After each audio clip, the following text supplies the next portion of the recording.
This is the Yiwu International Trade Market in China. With 75,000 stores spread out over 1,500 acres, it's the world's largest wholesale market.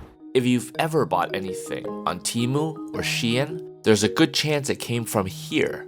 But the price of all these goods might be going up after President Trump suspended a trade exemption that had turbocharged Chinese e-commerce platforms. A little-known loophole had fueled a boom in low-cost Chinese goods making their way from Yiwu to the US. You can get bunting for your US election campaign. But Trump's new tariffs may put an end to that.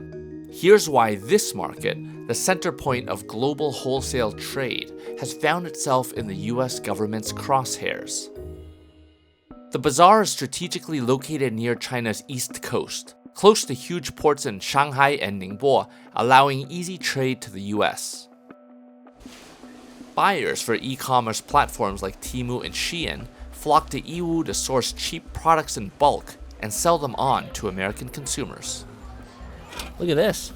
You got Trump 2024, and they've even got the hair to prove it. Made in China. These MAGA hats are sold wholesale in Yiwu for around $1 a cap.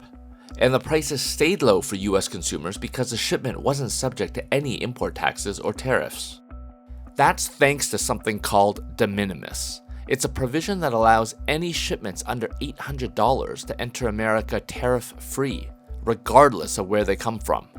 The US has one of the highest de minimis thresholds in the world, around 50 times higher than Canada's. The argument here was if you had to put a tariff and all of the customs paperwork on every single product that comes into a country, you would overwhelm your customs officials with things that are so small that what is the point? Chinese platforms like Shein and Temu have built huge business models around shipping tariff-free from places like Yiwu directly to US consumers. Exports from the city were valued at more than $70 billion in 2023, and a significant amount of that ends up in the US. About $54 billion worth of products were shipped to America in 2023 under the de minimis provision, with the bulk coming from China. But the new US administration's move to end the duty-free allowance for Chinese imports could increase the price for a lot of the products that flow from Yiwu to American customers. President Trump has announced new tariffs on China that removed the de minimis exemption. That was just an opening salvo. If we can't make a deal with China, then the tariffs will be very, very substantial. The order caused widespread confusion and prompted the US Postal Service to temporarily stop accepting parcels from China before allowing them again. More than 1.3 billion packages entered the US tariff-free under the provision in 2024. Temu and Shein alone likely accounted for nearly 1/3 of these shipments. An average order on Shein is around $70. Under previous rules, that parcel entered the US duty-free. With the provision removed, these shipments will now be subject to import taxes, including a new additional 10% tariff. Under Trump's order, small parcels from China will now be subject to extra customs checks, meaning packages could face a lengthy processing time. And talk of higher tariffs has sparked growing anxiety in Yiwu.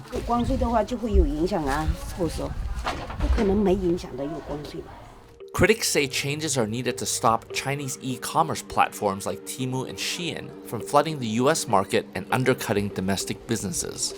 Both Shein and Temu say de minimis isn't key to their success. It's symbolic, because now you can say we're going after Chinese companies at all levels. The tsunami of packages that apparently needs to be stopped. I don't think it will be stopped, it will just be routed differently.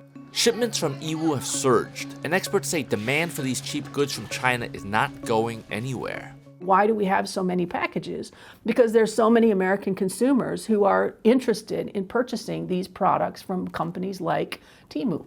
A new trade war between China and the US is taking shape, with Beijing imposing its own retaliatory tariffs on some US imports. But if Trump keeps tighter trade restrictions on China, experts say the shipments won't stop. they will just do things differently. They will say, well, if that's the rule, then we'll adjust. So you haven't necessarily solved the challenge, which was to cut off Chinese products entering the US market. What you have done is drive up the cost for US consumers.